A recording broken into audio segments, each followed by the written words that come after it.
And 3, 2, 1.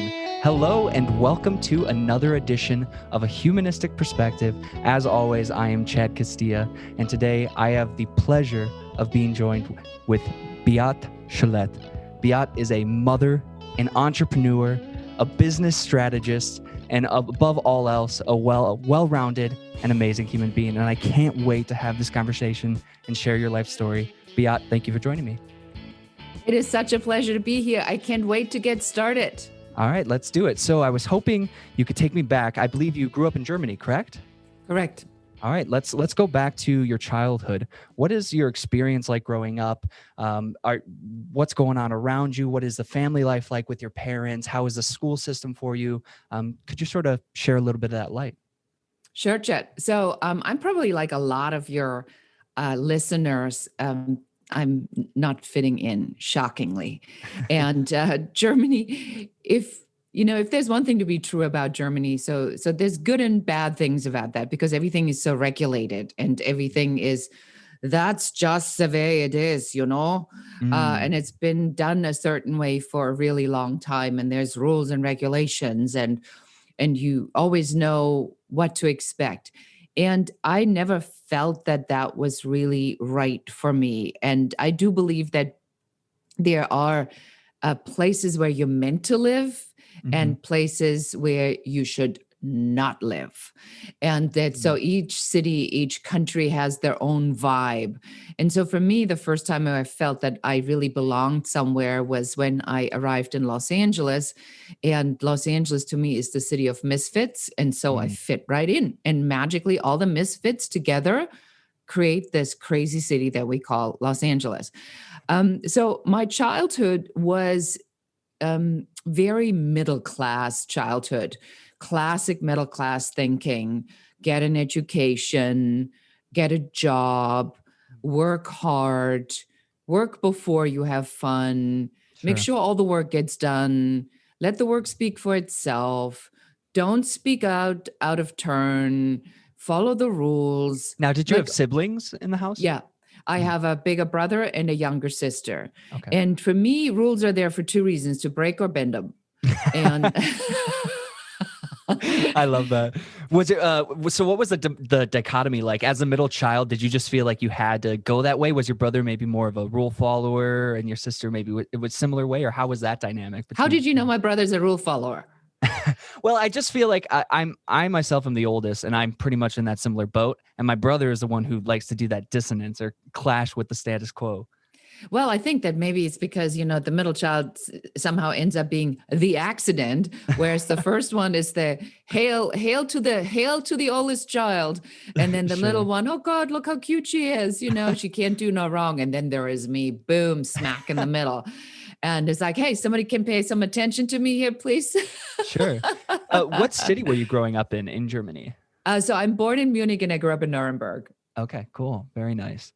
And are you in the public school system, or is there a private school system? Or yes, so I was in the public school system, but my parents decided for some reason that I needed to go in a parochial school. So I went to a Catholic school, and Catholic all-girls school, where we still had nuns that were teaching.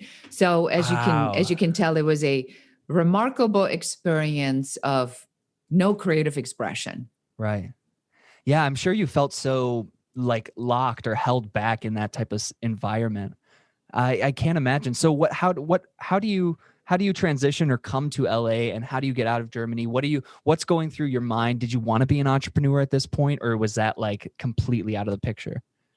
Well, I mean, you have to add to that. And, my father was the CEO of a dairy company, and he traveled a lot. And my mother was a homemaker, and my mother terrorized me. So I experienced a lot of abuse. She was a World War II child. She did the best she could, but she had definitely some demons. And for some reason, I was the chosen one to unleash those demons onto. So for me, it was about, I needed to get out as quickly as I could. Otherwise, I literally physically would not have survived. And so for me, the idea wasn't so much about what did I want to do. The idea was, how the heck am I going to get out of here? And how am I going to even survive? And I felt always that I had a lot of creativity in me. And in Germany, this is kind of a funny story, Chad, where in Germany, even the career counseling is taken extremely seriously.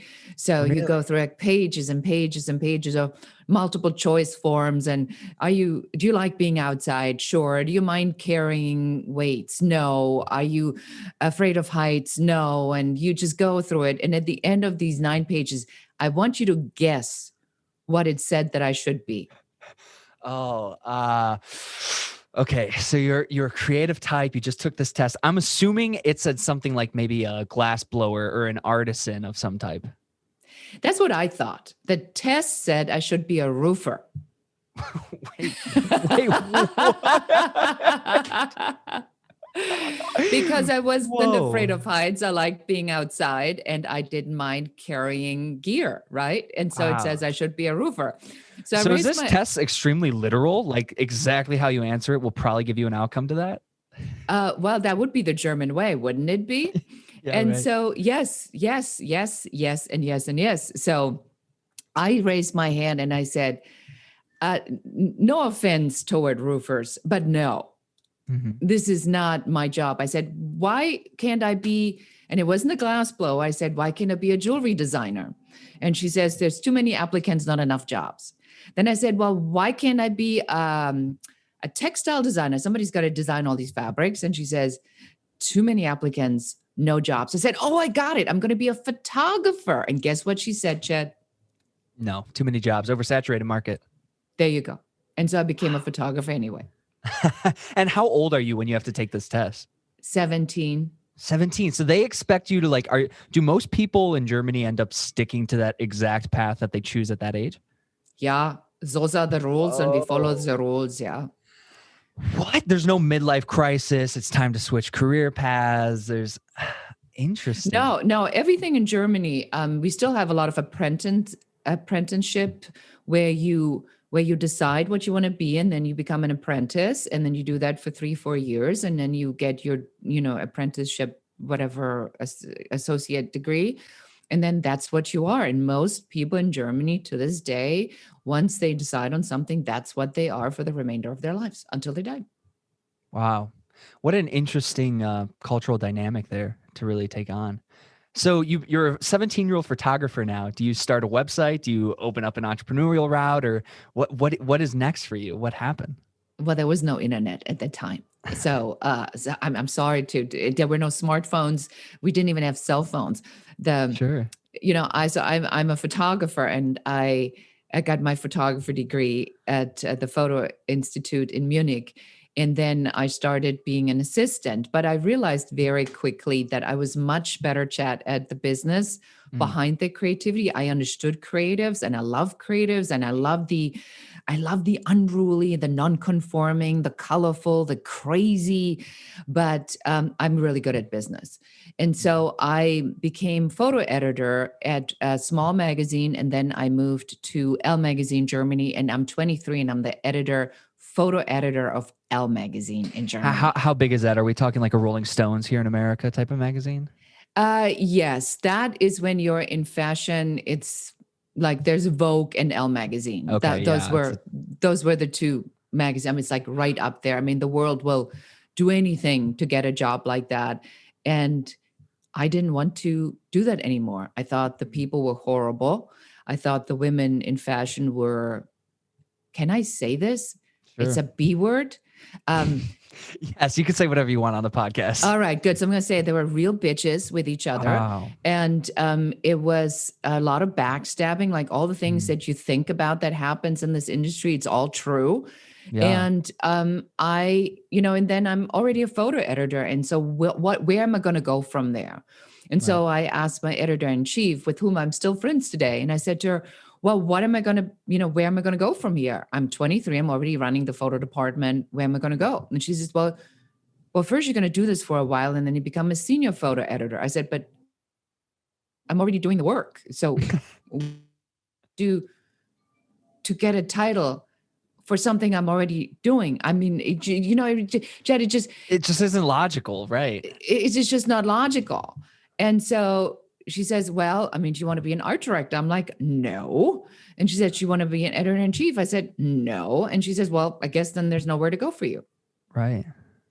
Now, Wow. say that to a 23-year-old, you're at the end of your career already.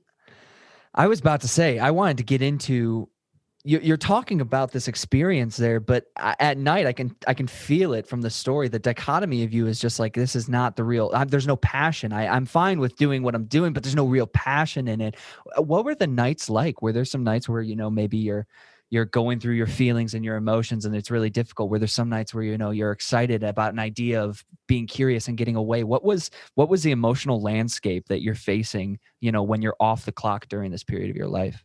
It's super sensitive for you to pick that up because it's exactly what it was like. So there was one part where everyone that does the middle class thinking goes, are you out of your mind? You got the best job in the world. People will do anything. Your name is in the magazine. You get to travel. You meet the most brilliant people in the world. This is everyone's dream job. And you're what? You're unhappy? What the heck is wrong with you?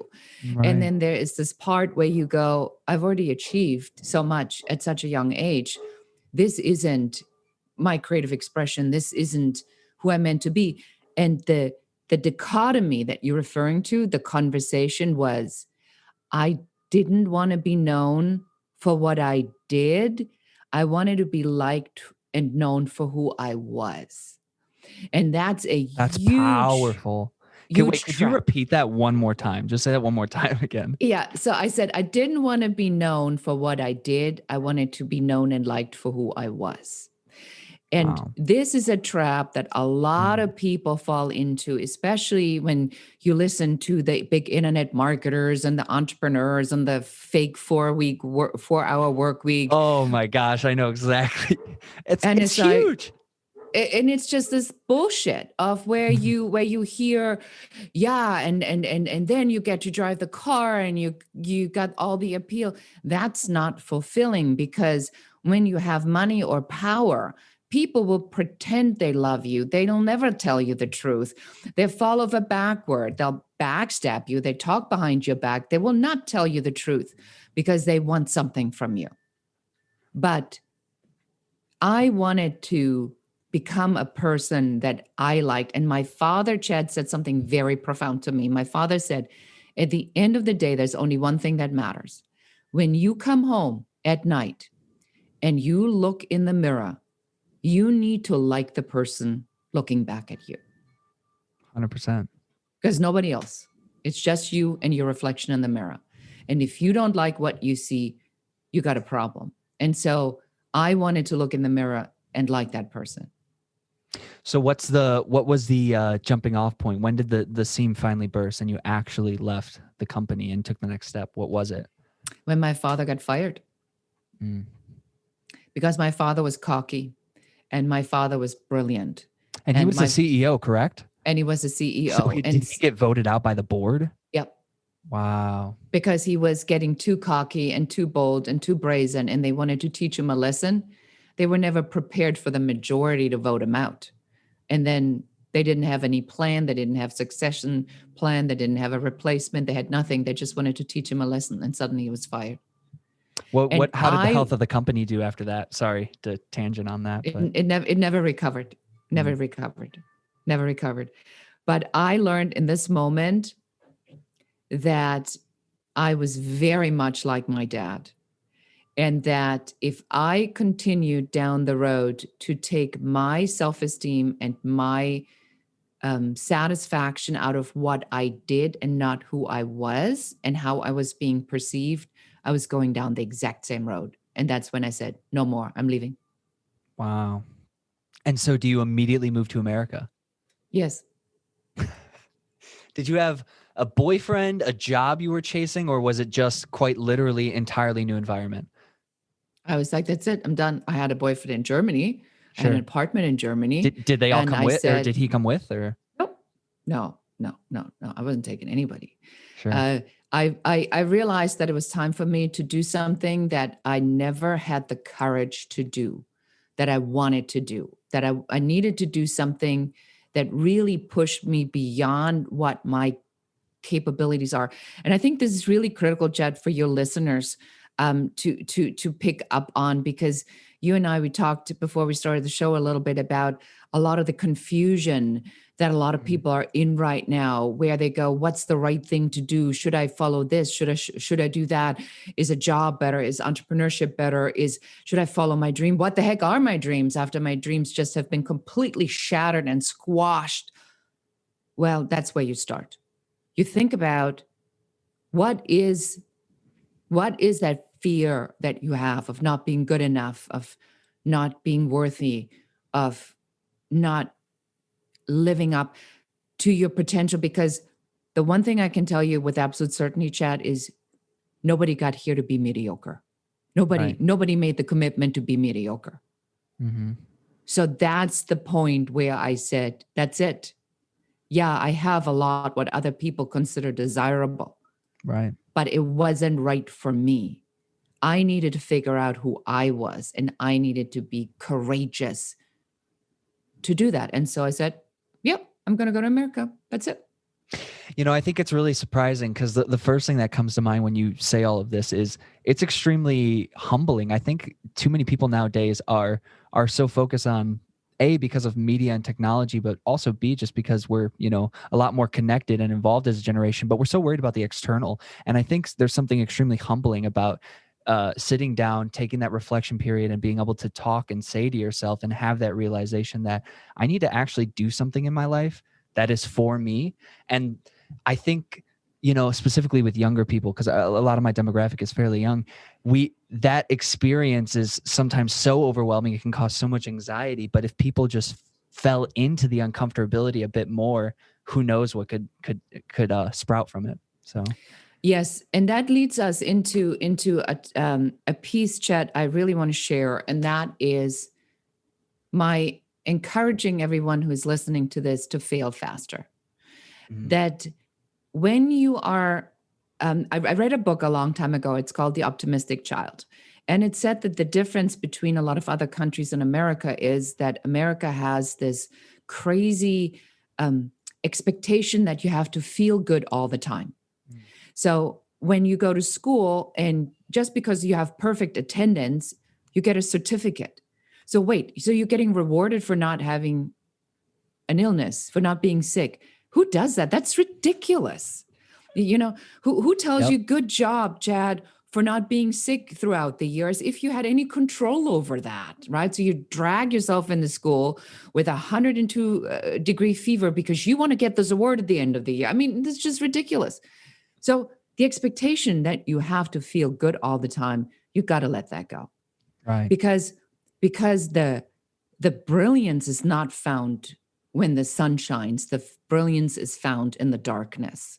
Mm. The artist doesn't create because of life was great and then great things happened and it got even better. The artist creates because the artist is in the dumpster and it's right. Dark and it's scary and you don't know where to go, and it activates your creativity, it activates your survival, it activates a whole bunch of other things inside of you.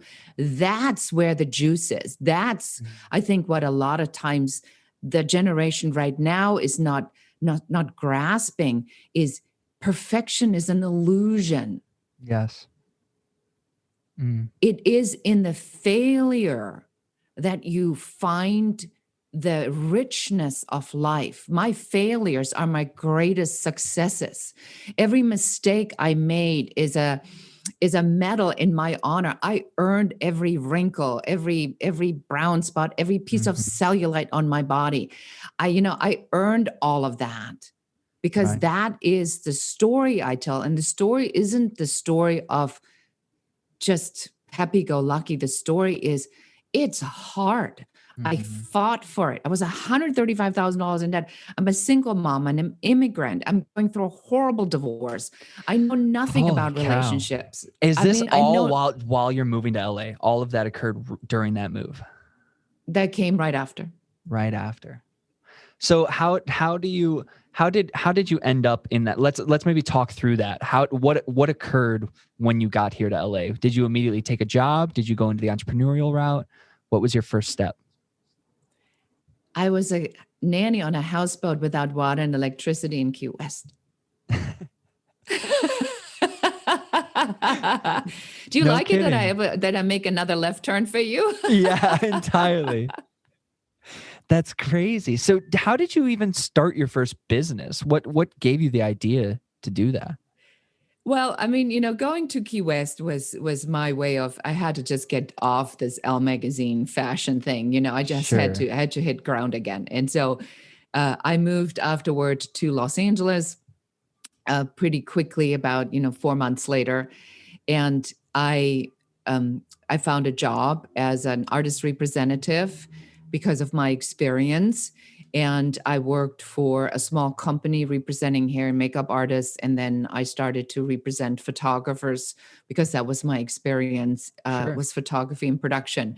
And so I was, repping, and I was producing photo shoots here in Los Angeles for companies that came from other places in the world. And then the big recession hit, and I was laid off Yeah, with a 08. 6 months old baby. Yeah.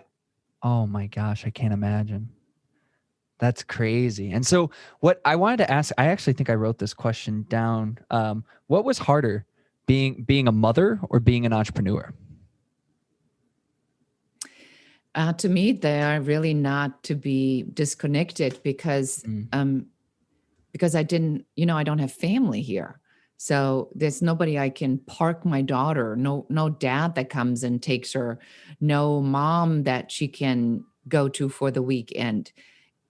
That was my life. I was with my daughter, and I was an entrepreneur. So these two things were the same thing. I had to figure out how to make both of them work at the same time. Right. So after you're laid off, what's going through your head? Is it just like, I need to put food on the table for my kids? Is it what's going on? Do I have to move back? Like, oh, I can't imagine all the questions going on at that time. That's exactly all the questions I was thinking about. It's like, do I have to move back? Is this it? Am I done? Am I going to crawl back home and find a job and declare defeat? Sure. But what you have to know about me, Chad, I don't like drowning in puddles. I like that. I'm starting to pick that up throughout the history of your life here. If I drown, it'll better be the ocean. At least it's worth it. Hell yeah. I mean, I'm not sticking my head in a bucket and drown like that. I mean, that would be just ridiculous. So that's when the fight starts. And the fight is, and again, this is, I think, something's really important, Chad, to point out, is where you have to overcome what you're being taught, that middle class thinking programming, and recognizing that there are people out there that do something really exciting and it seems to be easy. So how are you going to get from this crap shot you're in, that's your life, where it's just difficulties and I'm broke and what do I do, to that spot? Because what I'm thinking is, if someone does it, it's possible, right? So if it's possible and they are achieving it, I should be able to achieve it too. So that changes it, because then the narrative doesn't go from, I can't believe this is happening to me, poor me, cry, cry, cry, cry, cry. But then the conversation is about, how did they do that? How do I get there? What do I need to do? And that is, again, activating what, a second time, the survival instinct, where you say, what do I need to do to get there? And that's when stuff really starts to happen. Wow. Fires, floods, earthquakes, riots, tsunami, 9/11, you name it. Little did I know I was going to add a pandemic to my repertoire of disasters. But I was going to say, other than hurricanes, I think I've got it covered. Sure. So you started that company, right? That you sold to a capital company that's attached to Bill Gates, correct? I sold it to Bill Gates himself. Wow. What was the business and what made you start that business? So that business was made out of desperation because I was running at that time, I was running a photographer representation firm and a production company. And so now I'm feeling awesome. I'm running $1 million business. I'm Nice. producing photo shoots for clients like Levi's, Mercedes-Benz, BMW, a Wrangler. I'm this is going good. I'm finally there. I finally arrived. Mm-hmm. And then I had this feeling that something was going on in my office, and I fired my key employee. And it turns out that she had come up with an idea to run her own business, which was my business just without me, with my key vendor. And so I'm in a big Whoa. lawsuit, right? Because I didn't cover enough yet, right? So now Sure. I'm in a lawsuit. And in this lawsuit that lasted for an entire year, I'm fighting because they basically stole my business. And as I'm thinking I'm getting out of this, this hole, September 11th happens, and within 24 hours, my production business is wiped out. So I lost $500,000 in 24 hours. And, Holy and cow. yeah, and that's it. I'm done, right? I'm done. In anybody's book, I'm done. So I can't rebuild. Within 6 months, I lost the 2 divisions of my business. Nobody's going in an airplane flying to Los Angeles. I better be thinking Right. something else. And so I came up with this idea of a stock photography syndication for architecture and interior photography. Again, my photography background, my love for photography. The photographer betrayed me, happened to be an architectural and interior photographer. So for some crazy, insane reason, he actually gave me the idea. And I knew enough from being a photo editor on how to sell these kinds of photographs, right? And so I built up a stock photography syndication, but I had no money. Mm. And so I fly to Germany to drum up some business because now I'm really deep into debt. The lawsuit settled. It ended up being nothing. And I'm back in debt. And my father has a stroke. Now, my father is dead within 6 weeks of pancreatic cancer. Wow, I'm so sorry for the loss. And, and talk about defining moments, Chad. And so I'm, And how old's your child at this point too? Because you have a my child you're taking daughter at care this of. time is 6, Oh my 6 years gosh. old.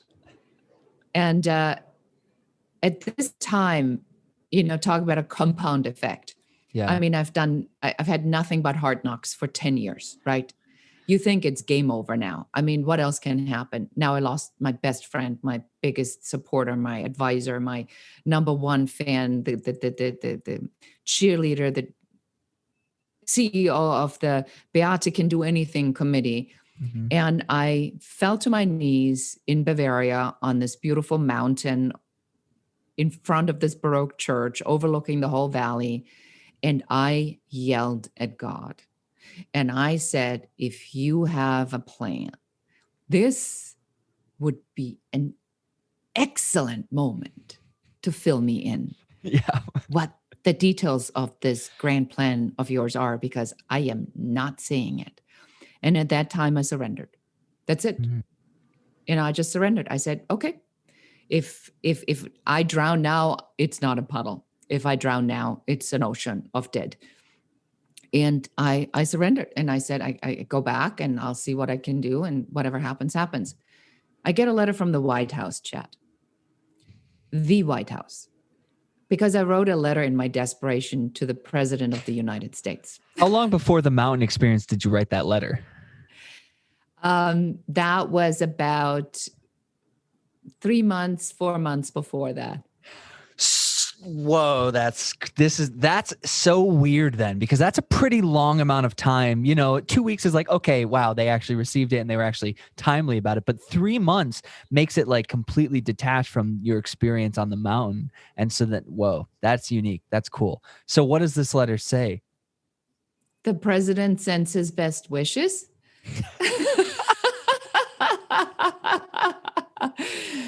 So the letter was about asking for help. And so they put me in touch with the Small Business Administration. And because the letter came from the White House, I went to the deputy chief director, not some loan officer, not some underling, but the second in Nice. command. So I walk in, I also wrote a business plan. So I was fully prepared. I wasn't Nice. dilly-dallying around. I mean, I was ready. So I walk in with my business plan, with my portfolio, and then the deputy chief director says to me, I'll put in what you put in. And for the first time in years, I have hope. 3 months later, they found me a bank that restructured my debt into a 10-year fixed term loan that freed up my line of credit of $45,000. That got me to break even in 3 months. This is how close this was. I was away That's from clutch. break even 3 months. 18 months later, after this moment where I yelled at God, I am the world leader in celebrity at home stories. Remember Elle magazine Mhm. and all the top notch, best of the best celebrities I dealt with? Well, that came in pretty handy now because I was selling my stories to those magazines. And Mm. because I was a photo editor, I knew exactly what I needed to do. I'm selling into 79 countries in the world. These stories are selling like hotcakes. We're talking Madonna's Home, Simon Baker, Julian Moore, Francis Ford Coppola. I mean, the You top notch. A-listers, Yeah, let's go. Wow. A-listers. And so suddenly I'm at the top. And then my phone rings and it's this Bill Gates company. And they say, well, can you tell us how you do it? And like any decent woman, Chad, I said, you want what I have? Yeah, of course. That's your intellectual property. That's the You sugar have and to pay for spice. it. Yeah, of course. And so they said, what do you want? And I named a multi-million-dollar number and they said, okay. So they just wanted your intellectual property of how you were doing what you were doing. And then how long do you stay on with them? Did you merge? Did you just give it up and then dip or? My contract for the acquisition transaction was a year. Transition was completed after 6 months, and then they hired me as a senior director for global entertainment, and I stayed on for like another year. Holy cow. This was global entertainment. Wow. Mm-hmm. That's what a unique story. What a unique, like, so I don't think the story ends there. To me, this seems like just a very big milestone chapter. What happens after the fact? I'm sure you weren't satisfied again. Being the senior editor there, I'm sure you felt very, very fulfilled, very grateful that you had done this, but there had to have been more. What? Yeah, I mean, my first phone call goes to my daughter, who is, I think, 15 or 16 at the time. And I said to her, today, I promise you that you can go anywhere, study anything you want, and your education is paid for. Holy And my cow. daughter, true to form, she says, sure, whatever, mom. Just can't believe it. Like, And she went to Chicago. She went to no kidding. Columbia College, Chicago. Okay, very nice. Very nice. Yeah, so she went for liberal arts. And so you are absolutely correct. It was literally a week when I said, what am I supposed to do now? Am I going to supposed to go shopping at Bloomingdale's or Neiman Marcus? Yeah, I was going to ask, did you change your lifestyle, get a bigger house or do anything? Or were you like, oh, I got to sit on this money, it could disappear? Like, what was the philosophy? Well, the first thing I did is bought a house. And so nobody could ever put me out on the street again. That was really important for me. I made sure that my daughter's education was paid for. I invested my money so that I can live off interest. So I never had to worry about money again, which I to this day, knock on wood, don't have to. But then I joined a mastermind group and I had this idea about, and which is what I learned when I was employed at this Bill Gates company as the senior global director, that there's something really wrong with the way the structure of business works. Mm. And the structure of the corporate structure is built by white men from white men and worked great for white men. And then women came in and people that are different and non-conforming, and the system broke. And now people don't like going to work. They hate their job. They hate the environment. They hate the performance review. They hate everything. And now it's really not working for white men anymore either. I mean, your generation, Generation Z, millennials, what is so great about a great corporate job? Like nothing. Right. You want to be seen as an individual. You want to make a passionate contribution. You want to be part of all. You want to be asked. You want to have your opinion count. Why do we even have to talk about diversity, equity, and inclusion? You are diverse, Right. equal, and Yeah. inclusive. So why are they making such a big deal out of it? So I recognize, Chad, that there's something really fundamentally wrong with how leadership runs an organization. And I said, I'm going to change it. That's my next job. That's my next goal. That one's lofty. That's a very big goal to change like a whole structural world of how business and corporations are thinking. So how has that mission been going? So, yes, it's a lofty goal. No shit, right? I mean, this is one of those things where sometimes I'm like, what the heck are you thinking? But I started with looking at women leadership. So I figured if I can define what women leadership is and make that a recognizable trait in an organization, I already have one piece together. Then I'm going to shed light on that it's really not working right now. And I mean, if you look at the corporate structure, it's really not working. Like it's not working for anyone right now. Oh, And it's so so, up in the air. You don't even know, when I drive down 88, all of these major corporations that it's set up all the way down to Chicago, all of them have signs that they're out of their buildings, that they're up for sale now. No one wants to go back to these, like you're talking about, formulaic structural corporate settings. yeah.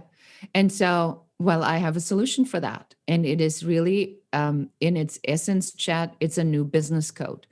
And it comes by the recognition that things have changed. That, yes, we know people are our greatest asset, but putting a black square on your Instagram really isn't cutting it. You have to live diversity in action. And diversity in action means, yes, you want people to bring themselves in. You want to measure what you want them to bring in. I mean, somebody's an alcoholic, please do not bring yourself fully into work, okay? That will not work. And if you hit women, do not bring that to work. Yeah, no, definitely. Please don't.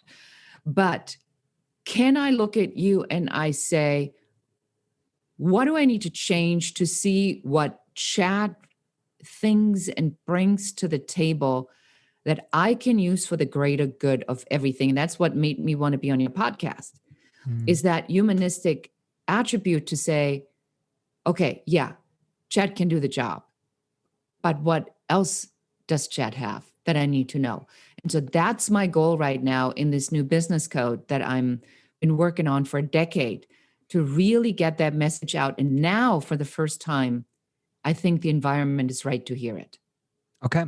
I want to ask and maybe press on this topic a little bit. With this code, how would is this something that is strictly for a corporate business setting, or how could something like this code of you're talking about be implemented in a warehouse setting, for example, with Amazon, how so much of it is autonomized and it's really more humans helping a computer finish a processing in a system? How could these same principles be implemented in a setting like that versus a setting like a boardroom?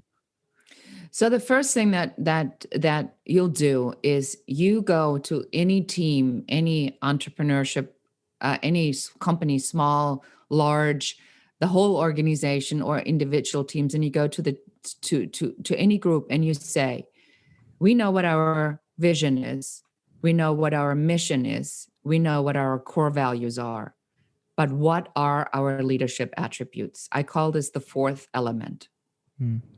The caveat of this fourth element that I want to add to every corporate structure, to every organization, to every team, has to be designed on what I call a sliding scale of balanced leadership. So the team decides our leadership attributes, and let's say there's 10, but they have to be balanced. So if we do competition, what balances competition? Empathy. If we do strategy, what balances strategy? Collaboration. So that these leadership attributes are identified female, male, and then we remove the label, and then they just become our leadership attributes for our team. Do you have any idea, Chad, how that changes the conversation in a team? When you're on a project and I say, hey, Chad, how did the project go? You said, I nailed it on compassion. Boom. Right? And then I say, well, what do you want to work on next? And you say, I really think that strategy would be good, but I want to work on the strategy and the empathy. So now suddenly I don't have to find things that you're doing wrong. Suddenly I can have a completely different conversation with you about what you are learning and bringing to the table. And as you are changing your perception of different leadership attributes that you don't have, and you yourself are recognizing that you want to learn them, now you have more compassion for everyone else that naturally has it, because they are now learning what they don't know. And that just changes the fabric of how we interact with each other, because it's like, who is the guy on our team that got strategy down? Chad, come on, dude, we need you for this project because we don't have time for anybody to learn. This needs to be done by tomorrow. Strength-based leadership, voila, here it is. That's how we start. Have you read a book called The Dichotomy of Leadership by chance? No. I highly recommend it. It very much is a similar philosophy to what you're talking about. And the whole principle is built on military strategy. It's a book written by a guy named Jocko Willings. And the whole concept of the book is you can be great aggressive leader, you could be a great, collaborative leader, but none of that matters if you don't have balance, which is the dichotomy of leadership. The most important trait is actually balance, which is so fascinating to hear you talk about that same principle. And I love it too, because it's now making me think. Is there in a boardroom or a collaborative setting, is there one leader, or is everyone a leader, or should everyone live with these traits, but really it's more of a commune and there is no leader? How do we take these principles, use them in a collaborative way, but then still have some more of those discipline or structures when a final decision does need to be made? How does that relationship work? I mean, you still need leaders because somebody has to put in certain measurements or a certain criteria, right? Sure. So leadership is always going to be required. It's just that the leadership parameters are changing. And the leadership parameters are widening. It takes away that I am the king of my castle and what I say is the only way it works. It takes that completely away. And it helps people to, just from a leadership perspective, to look for people that have particular traits, because now it's a requirement. Because now the awareness, the minute you shift the awareness, you can't undo the awareness. The awareness now is always there. I mean, you can not follow the awareness and then you're just a jerk, or you follow the awareness and you say, well, now that I've learned something, I incorporate that in the way I live and what I do. And then and it comes from me because I don't think I've always been a really good leader, Chad. And so when I learned that the perception of how I was seen and how I saw myself is so off, that I'm thinking I'm like this great leader and this great compassionate, empathetic leader, and then people behind my back tell me I'm a jerk. That's a pretty hard realization to wake up to. And then you go, well, what counts? How I think about myself or how other people perceive me? And perception is the measure. It's your 360 that's the measure, not what you think. And that's when the journey begins to say, in a team, we're just putting these tools out there for you. If you want to step into that, and this is especially for your generation, really critical to understand, if you really want to do what you say you want, be passionate, be responsible, be a part of something, make a contribution, be connected to something, here it is, show up. It's up to you now. Because if you think that I'm going to tell you how that's being done, I'm giving you the parameters. But the self-activation now is required by everyone. And that's how you now see where the leaders are and where the followers are. Because a lot of people talk a good game. I just wish somebody would see me for what I am. Well, so-and-so just doesn't appreciate me at all. I just got to go to another company and do the same thing I'm doing right now, which is the absolute minimum, and hope that somebody's going to figure out how brilliant I am. Dude. I've heard that so many times. I know that. No. It's so not true though. Yeah, you're right. It's so not good. That's it's interesting too, because from my perspective, we have employees, and like, I've been in a situation where someone before would, they want an immediate raise or they want this and that, but then the level of effort, the actual output that they're giving me does not exhale that same thought or that same idea. It's interesting too, because we're told so often now to stand up for what we should do, and I feel like so much has been lost in our generation on the idea of, like, we always hear these sayings like, oh, we have to work hard or do this, but really, what does it actually mean to implement and actually achieve stuff? I think my generation is so good at hearing things. We spend all day absorbing. That's just all we do. We're a very connected generation, but how we actually implement, I see such a disconnect there, which I wanted to sort of run with that idea. How are you seeing this concept that you talk about, working with companies that you're working with, or in your consulting space? How are you seeing these principles effectively being used?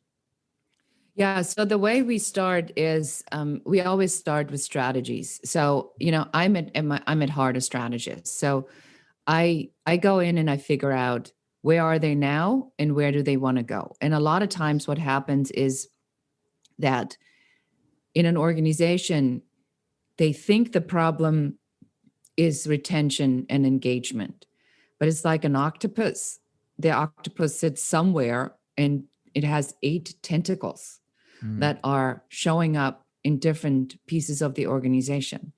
And so I have a process, I call it an uncovery process, where through my 5-star success blueprint that I've designed, I can diagnose pretty quickly what's not working. So you can have individual pieces figured out, but if they're not aligned, mm, that's the problem. So, yeah, you can do great manager training, but if the managers are not, especially the emerging managers, are not trained, and you only train high potentials, you are you have a problem. I mean, it'll be like, right. I compare this, Chad. Imagine you go to the Formula One race course I love and you give formula. everyone a key in a car and you say, those of you who do not die are our high potentials, and those will be, and we'll take care of you. That's a really expensive way to figure out who has potential in your company, isn't it? Why Yeah. don't we tell them all how to ride the car first? And then we put them on the race course. And then we see who is doing which kind of job. So Mm, sometimes what happens, Chad, is that there's a problem between a lot of times emerging managers, just because the high potential gets so hijacked so quickly. Oftentimes there is um, racial issues because line staff and managers oftentimes have different racial fabrics, right? And so there's a communication barrier. Sometimes we see that the education requirements are completely blown out of proportion. You really think you get somebody with a master's degree who's going to work for you for $15 an hour? I don't think so, right? right. Uh, and and a lot of times communication issues from the executive team down to the line staff. It's like playing telephone. If you expect that you, as the CEO, that the message you're trying to tell your people is exactly repeated the way you intended it through all the layers of your hierarchy and then arrives at the line staff, you're delusional. Yeah. Oh, yeah.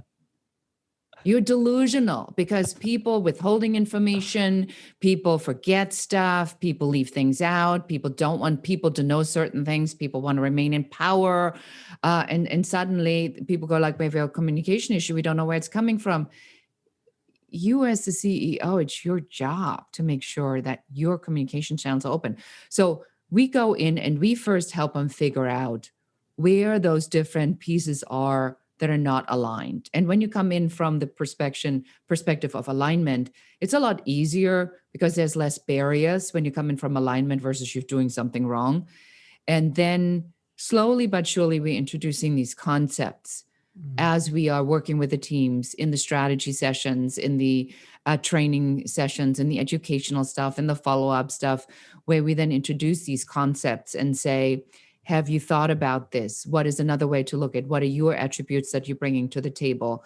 I'm a certified Myers-Briggs practitioner, so which is extremely helpful Nice. in figuring out, how these things kind of work together. It's absolutely fascinating. I mean, I love it. I love Wow. it. What a interesting career and definitely as a strategist person, I feel like the work and the dissection it's probably so much fun. I wanted to ask, because I know we're getting close here to the end of our hour. Who is your biggest inspiration and mentor from a leadership perspective in the world? It doesn't have to be someone in your family, unless it is, or someone out in the world that you look up to, but you're the mentor that you look up to for leadership. There really isn't any one particular person. I look at leaders in in different categories. Okay. So I'm a real big fan of all our early day feminists who really paved the way, even though feminism has gotten a bad rap. But when you really study feminism, there's really nothing bad about it. It's all about women wanting the same rights. I mean, it's shocking. I'm a feminist. I'm not hating men. I'm engaged. I'm getting married. I mean, clearly, Congratulations. thank you. I'm getting engaged to a man. So I don't, and I In don't have Los Angeles? What? in Los Angeles. Yeah, I know. And I don't have cats. So I defy the stereotype of the evil man-hating feminist. So I really I look at people that have achieved something, on whether that's a Barbara Corcoran or whether that's um, a CEO of a company, or whether that's a Richard Branson, or whether that's a Tony Hsieh. And I see that they have in their leadership, they all have covered a piece. But very rarely do you find someone who has covered all the pieces that I look for, right? And so so they're either a total genius, and then they are known to be very difficult, like Steve Jobs, right? It's like, was his way, Elon Musk, his way or the highway. Right. And there's genius and brilliance in that. But that's an unusual leader, because those are really visionary leaders that lead on big ideas, but they're not good at other stuff. But then you look deeper and you see that each one of these leaders had a second in command that then translates that insanity into an actual strategy. Right. I call these people the maximizer. And that already then follows the concept that I talk about is, who else do you need on your team? So if I can have a genius on my team, so that's where I look at. I really don't look at any one particular person, because I don't think any one particular person has mastered it. And neither have I, frankly. But I look at who is bringing what to the table and what do I learn from that. That's my perspective. What does he have that I don't have, that I need to know how to do? I like that. It's calculated and it's a tempered approach to analyzing a leader. Interesting. Mm-hmm. I want to ask too, and this might be a more larger question than we even have time for to even get to, but what do you believe is the meaning of life? I think that we are so incredibly lucky to be here, because the chances you even born are so minuscule that each and every single person is here to show their brilliance. And if you are not showing up and pushing it as hard as you can, I'm sorry, you're wasting your time. I believe that there is abundance for everyone. I believe the meaning of life is that we embrace the concept of nature, which is life and more life, and that we need to stop listening to the negativity, but really come from a perspective of, I am here to be the best version of myself, and I'm going to take everyone with me. I like that. That's I think a very well encompassing answer. Thank you. I ask everyone who's been on the show that answer or that question. So it's very fascinating to see either correlations or just distinctions between different people's approaches to the meaning of life. If you could give one piece of advice from all of the experiences you had, and my gosh, have you had a fantastic life. I'm completely humbled and honored to have the opportunity to sit down with you. Like, really, it sounds like you've been through so much, you've faced so much adversity, but yet overcome it. You've come to terms with a lot of your emotional landscape and all the things that we face as a person. And really, I think there's a lot to cherish and get away from the story. But from all of the experiences, if you have one that you have to give to someone who hears this, what would that be? Actually, I think it's more like three things. So number one, Okay. it's fail faster. Do not get attached to your failures. Look, if the GPS has been updated and you have the old version and you end up in a cul-de-sac, it's not like you get out of the car, you throw yourself on the ground and throw a temper tantrum. You see the building right there. So get back in the car, go there, right? So stop crying over failures. Failures are opportunities. Number two, mindset. Mindset must be a daily practice on whether you use your imagination for catastrophe and failure, or you use your mind for creation and abundance. That is a decision you make here and today. And I encourage you to make that decision to abundance and success. And finally, don't take it personal. Mm. It's really not personal. It's just the way it is. And if you are in a place where you feel you're just buried, like I was, under so much negativity and disaster and catastrophe, and a lot of it not done by you, congratulations. That means you have a big job to do, because once you're out of it, you can share this information with other people. Wow, that is fantastic. Thank you so much, Beate, for your time, and it's been a pleasure to have you on. Is there anything that you want to plug before we are done here? Anywhere that people could check you out, find you, or follow you?